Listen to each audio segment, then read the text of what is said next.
श्री कृष्ण भगवान की जय. जय श्री हरी. जय श्री हरी. अध्याय 5. कर्म संन्यास योग त्यागाद्वारे मुक्ती. भगवान श्रीकृष्ण म्हणाले, अरे अर्जुना, जो कोणाचाही द्वेष करत नाही किंवा जो कशाचीही इच्छा ठेवीत नाही तो नेहमी संन्यासी असतो.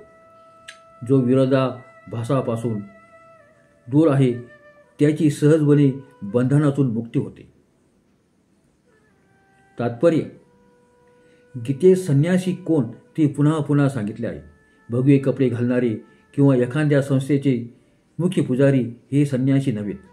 जोपर्यंत ते दोनदा पलीकडे गेलेले नाही ते सर्व शारीरिक स्तरावरच्या गोष्टी आहेत. संन्यास म्हणजे मानसिक आणि बौद्धिक पातळीवर त्याग करणे. द्वंद्वाचा अर्थ विरोधांच्या जोडी सर्व प्रकारच्या असा आहे. अर्थात मान अपमान, गरमी थंडी, प्रेम द्वेष याप्रमाणे विरोधी गोष्टी. पुन्हा संन्यास म्हणजे सर्व प्रकारच्या इच्छांचा पूर्णपणे त्याग करणे किंवा सोडून देणे. जेव्हा आपण हे दोन नियम द्वंद्व आणि इच्छा त्याग हे लागू करतो त्यावेळी सर्व गोष्टी व्यर्थ आहेत असे लक्षात येते. योगी कर्मफळाची इच्छा सोडून दिल्याने शांतीस प्राप्त होतो. परंतु जो योगी नाही तो कर्मफळाची इच्छा ठेवत असल्याने त्याच्या बंधनात अडकला जातो. तुझे बंधन हे तू केलेले कामे नैतिकदृष्ट्या किती बरोबर आहे यावर अवलंबून नसून तू त्याच्या कर्मफळाविषयी किती आसक्त आहेस यावर अवलंबून आहे.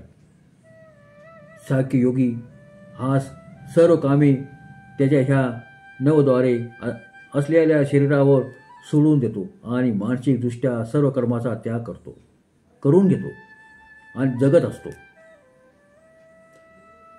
अर्जुन श्रीकृष्णाचे बोलणे मन लावून ऐकत होता आणि पुढे श्रीकृष्ण भगवान परत त्यांना तात्पर्य सांगतात. मानसिकदृष्ट्या त्याग म्हणजे सर्व कर्मातून मीपणा काढून टाकणे असं आहे. परमेश्वर कोणाचेही पुण्य अथवा पाप घेत नाही. ज्ञानावर अज्ञानाचे पांघरून आहे त्यामुळे लोकांमध्ये भ्रम आहे. अज्ञान गेले म्हणजे ज्ञान आले व परमेश्वराचे आपल्याला दर्शन झाले. कर्माचे किंवा निसर्गाचे नियम अगदी बिनचूकपणे चालत असतात. परमेश्वर त्या कुठल्याही बाबतीत दखल घेत नाही. अन्यथा श्रीकृष्णाने त्याच्या आई वडिलांचा बंदिवास सोडविला असता किंवा पांडवांचा 12 वर्षाचा वनवास ज्याच्या रक्षणार्थ जो नेहमीच कार्यरत होता ते विचलित असता. जे तुम्ही पेरता त्याचेच फळ तुम्हाला मिळते.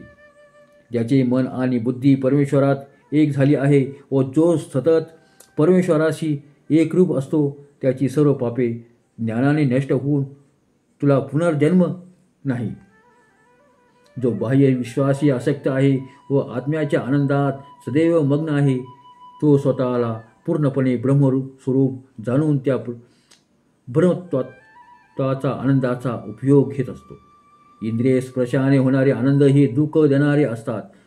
त्यांची सुरुवात व शेवट नेहमीच असते. म्हणून ज्ञानी माणसं त्याच्या आहारी जात नाही.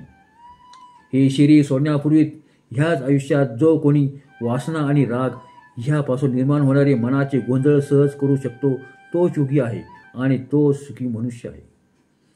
येथे जे वासना आणि रागापासून मुक्त झालेले आहेत, ज्यांनी आपल्या मनावर ताबा मिळवला आहे आणि ज्यांना त्याच्या आत्म्याचे ज्ञान झाले आहे त्यांच्यासाठी ब्रह्म हे नित्य सर्वव्यापक आहे.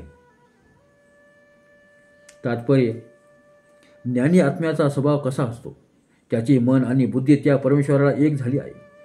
जो सतत परमेश्वराशी एकाग्र झालेला असतो.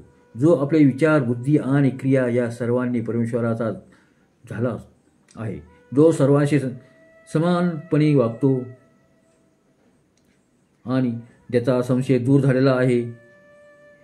द्वंद्वाचा पलीकडे चांगले किंवा वाईट परिस्थितीत तो सर्व बाह्य विश्वासी अनासक्त झाला आत्मिक आनंदाचा लाभ घेत असतो.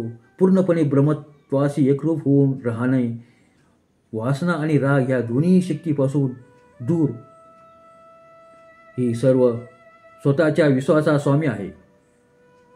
सर्व यज्ञकर्माचा व त्यागवंताचा आनंद घेणारा आहे आणि सर्व प्राणी मात्राचा मित्र आहे असे ज्ञान होऊन तो परम शांतीस पावतो.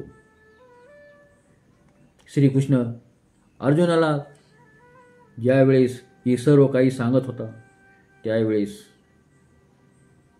अर्जुन मात्र दुसऱ्याच काहीतरी विचारामध्ये तल्लीन होतो.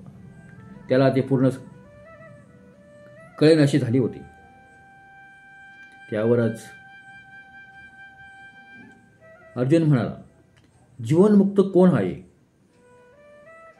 त्यावर खिन्नपणे हसत श्रीकृष्ण म्हणाले, याचा अर्थ हे शरीर सोडण्यापूर्वीच ती व्यक्ती मुक्त झालेली आहे. मुक्तिता सर्व इच्छापासून मुक्ती म्हणजे मनापासून मुक्ती, म्हणजे ज्या सर्व भौतिक विश्वापासून मुक्ती. आत्माचा शोध घेण्याच्या कृतीत किंवा प्रयत्नात अंत आहे किंवा त्याचा शेवट आहे. यावेळेस मात्र पार्थला अर्जुनाला हे सर्व काही कळले होते. बोला श्री कृष्ण भगवान की जय. जय श्री कृष्ण भगवान की जय. जय श्री हरी. जय श्री हरी. जय श्री हरी. जय श्री हरी. जय श्री हरी. जय श्री हरी.